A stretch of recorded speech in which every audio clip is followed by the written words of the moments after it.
Hello students, मैं VK sir अपने YouTube channel में आप लोग का स्वागत करता हूं। तो जैसा कि बेटा हम लोग बैंक के विषय में कल की क्लास नहीं चल पाई थी, एक दिन थोड़ा तबीयत इसमें स्वास्थ्य सही नहीं चल रहा है, लेकिन ये है कि थोड़ा थोड़ा आपको टॉपिक में बढ़ाता चलो, नहीं तो पीछे हट जाएगा, समस्या आ जाएगी, है ना। तो बैंकों के प्रकार में जैसा कि हम बैंक में बैंक है क्या, बैंक का विकास कैसे हुआ, किस तरह से प्रेसिडेंसी बैंकों के आने से इंपीरियल बैंक की स्थापना हुई और जो है इंपीरियल बैंक से स्टेट बैंक की स्थापना हुई। अब इस तरह सीरीज में बढ़ते हुए हम बैंक के प्रकार बताते हैं। बैंक के प्रकार के बाद थोड़ा थोड़ा जानकारी हर एक बैंक के विषय में जानेंगे, लेकिन आरबीआई के विषय में मैं स्पेशल क्लास पढ़ाऊँगा, ठीक है, और उनके कार्यों के विषय में चर्चा करेंगे।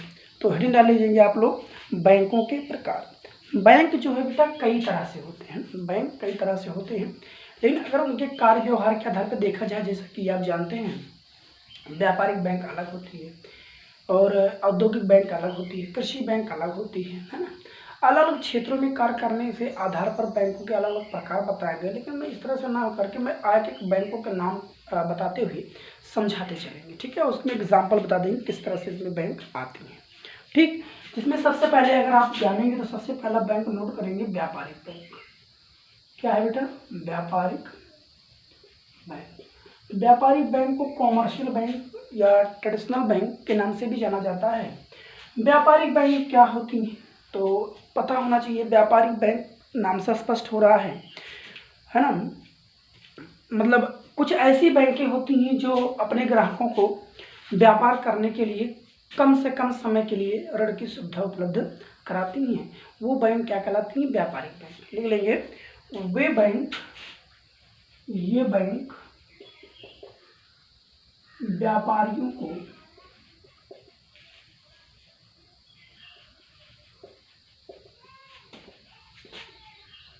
या अपने ग्राहकों को व्यापार संबंधी व्यापार करने हेतु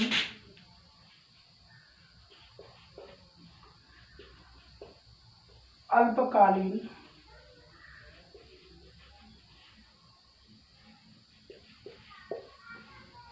व्यापार करने हेतु अल्पकालीन ऋण की सुविधा उपलब्ध कराते हैं,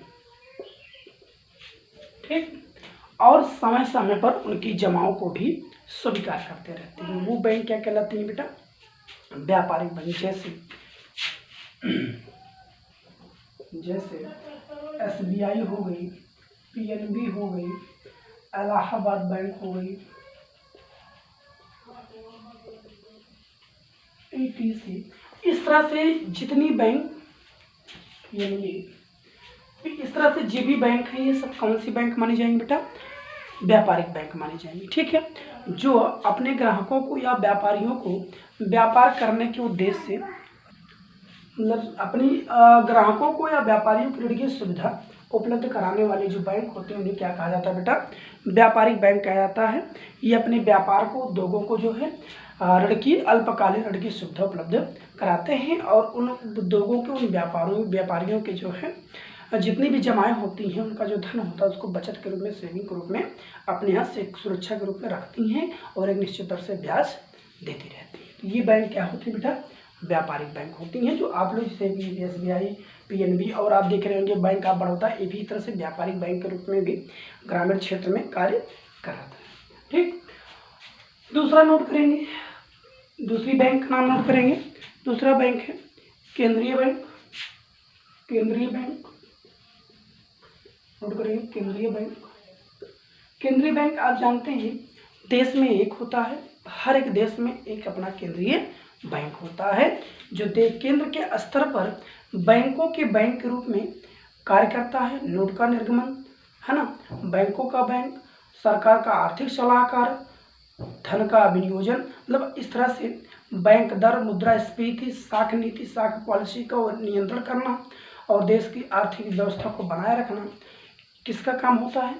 केंद्रीय बैंक का कार्य होता है। तो इसमें भी नोट कर सकते हैं, प्रत्येक देश में, लिख लेंगे इसे, प्रत्येक देश में एक केंद्रीय बैंक होता है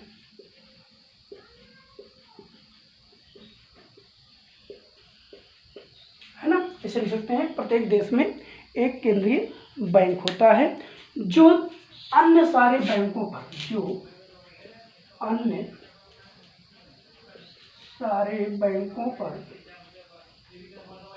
सारे बैंकों पर नियंत्रण स्थापित करता है।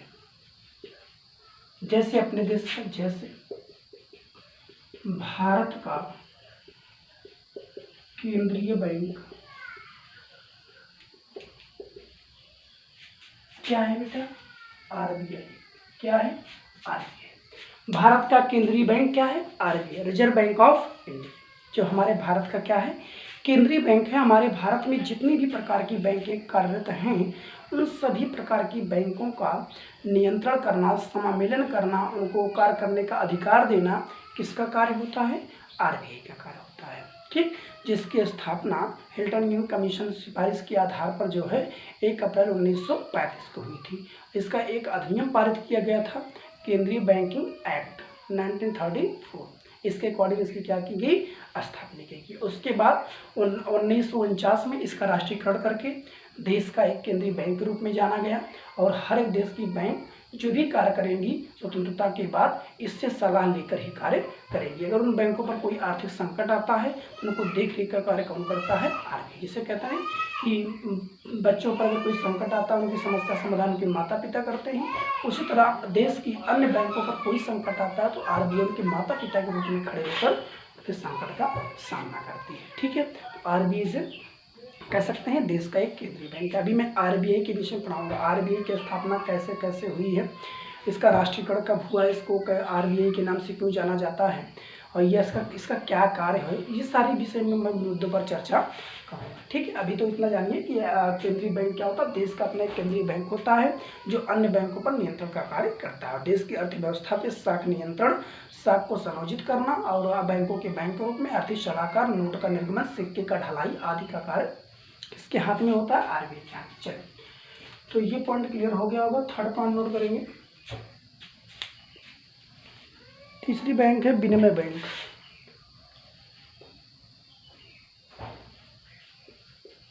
विनिमय बैंक इसको बोलते हैं एक्सचेंज बैंक। क्या बोला जाता है बेटा? एक्सचेंज बैंक बोला जाता है। ठीक है, एक्सचेंज बैंक क्या होती है? एक्सचेंज बैंक क्या करती है भाई? सभी देशों की मुद्राओं का खरीदने बेचने का कार्य करती है। ठीक है, एक्सचेंज बैंक क्या है देख लेंगे। ये बैंक सभी देशों की मुद्राओं को खरीदने तथा बेचने का कार्य करती है ना। ये बैंक सभी देशों की मुद्राओं को खरीदने तथा बेचने से संबंधित कार्य करती है। ठीक है, जिसमें किसी भी देश में किसी भी व्यक्ति को आयात और निर्यात करने में कोई समस्या, कोई कठिनाई नहीं होती है। ठीक है, व्यापारियों को एक तरह से सुविधा प्रदान करने वाली बैंक है। ठीक है, जिसको अंतर्राष्ट्रीय व्यापार में भी सहायता पहुंचाते रहते हैं। जैसे अगर एग्जाम्पल के रूप में देखें तो एक बैंक आपने सुना होगा, जैसे एग्जिम बैंक। जैसे क्या होती है? EXIM bank. एग्जिम बैंक का पूरा नाम क्या होता है? एक्सपोर्ट एंड इम्पोर्ट बैंक है ना।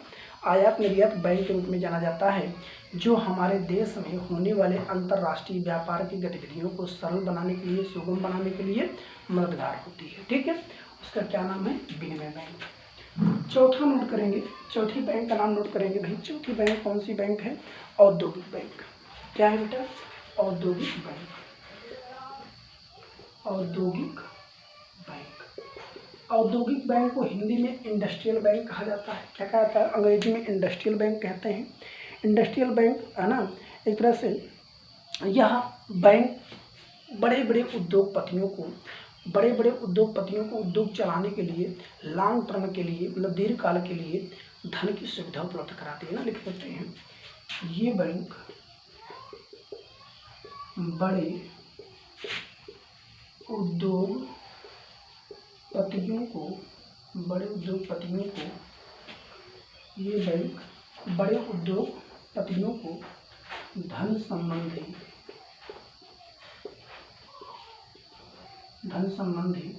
दीर्घकालीन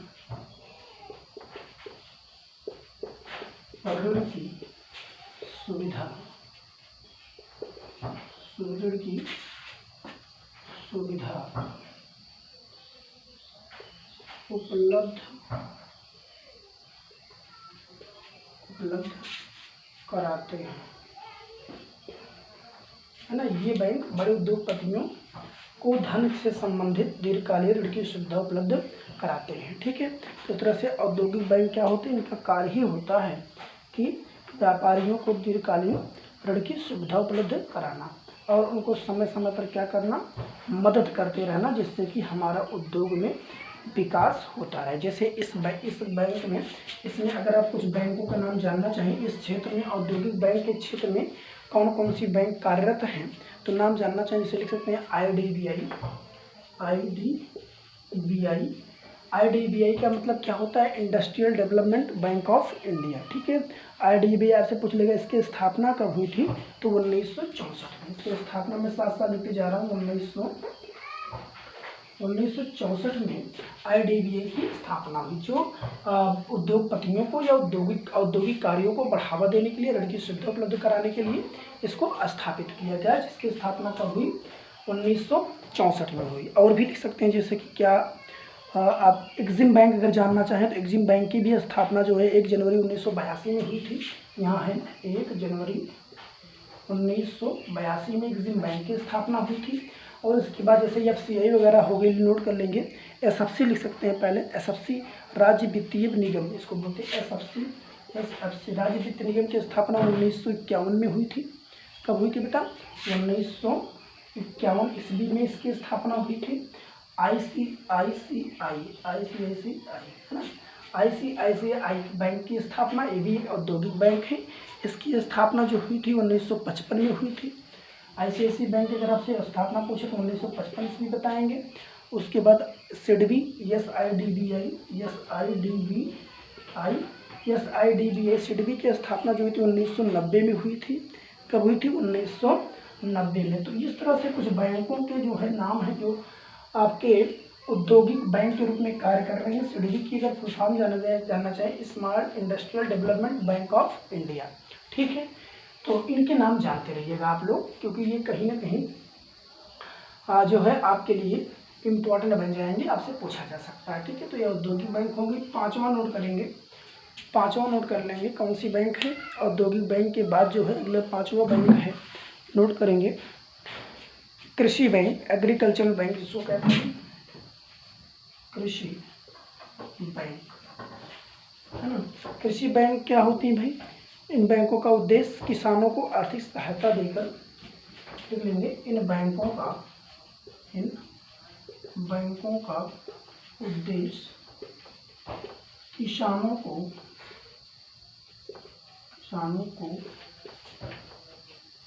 आर्थिक सहायता देकर, है ना। इन बैंकों को उद्देश्य किसानों को आर्थिक सहायता देकर कृषि क्षेत्र को बढ़ावा देना है ना, कृषि क्षेत्र को बढ़ावा देना है। जिसमें आप जानते हैं, जैसे इसमें कृषि भूमि विकास बैंक हो गई ना, जिसमें आप लिख सकते हैं सबसे बड़ी बैंक इस समय जो कार्य कर रही, नाबार्ड,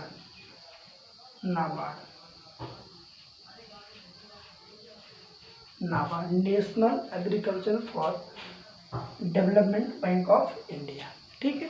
तो इसकी स्थापना 1982 में हुई, 1982 में नाबार्ड। इसका उद्देश्य है कि ग्रामीण क्षेत्र में जो किसान लोग कार्य कर रहे हैं, कृषि कर रहे हैं, उनको बीज, खाद आदि के लिए वित्त की सुविधा उपलब्ध कराना इनका मूलभूत उद्देश्य है। किसका, नाबार्ड का। तो नाबार्ड की स्थापना कब हुई, 1982 में, आपसे पूछा जा सकता है, ठीक है। तो इस तरह से अलग अलग क्षेत्र में कार्यरत बैंकों के कुछ प्रकार हैं। उसके बाद लिख सकते हैं विदेशी बैंक, छठा लिख सकते हैं विदेशी बैंक। अब विदेशी बैंक नाम से स्पष्ट हो रहा है क्या होती है भाई। विदेशी बैंक, भारत में विदेशी बैंक भी कार्यरत हैं, जैसे bank of Mysore, bank of America, है ना। इसे इसमें लिख सकते हैं जैसे भारत में बैंक ऑफ अमेरिका, जो ऐसे बैंक हैं जो विदेशी के रूप में कार्यरत हैं। जैसे हमारे देश के कुछ लोग विदेशों में कार्य करने जाते हैं तो इन्हीं बैंकों की मदद से वहाँ से पैसा रुपए में कन्वर्ट करके यहाँ तक पहुँच पाता है, ठीक है।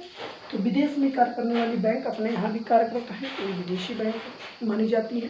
तो इस तरह से हमने कुछ 5-6 प्रकार बैंकों के नाम बताए और उनमें कौन कौन सी बैंक आती है एग्जाम्पल भी बता दिए, और आप अपना प्रकार अगर पढ़े रहेंगे तो आपको क्लियर हो जाएगा, ठीक है। अब अगली क्लास में मैं पढ़ाऊँगा बैंकों के कार्य और उसके बाद बैंकों में खाता कैसे खोला जाता है, इस कॉन्सेप्ट को बताकर इस चैप्टर को फिनिश करूँगा, ठीक है। तो आप लोगों को मैं बता दूं बेटा, आप पढ़ाई करते रहिए, एग्ज़ाम आने वाले समय तो होने वाला है, ठीक है। बने रहिए, जुड़े रहिए। आपको बहुत बहुत धन्यवाद।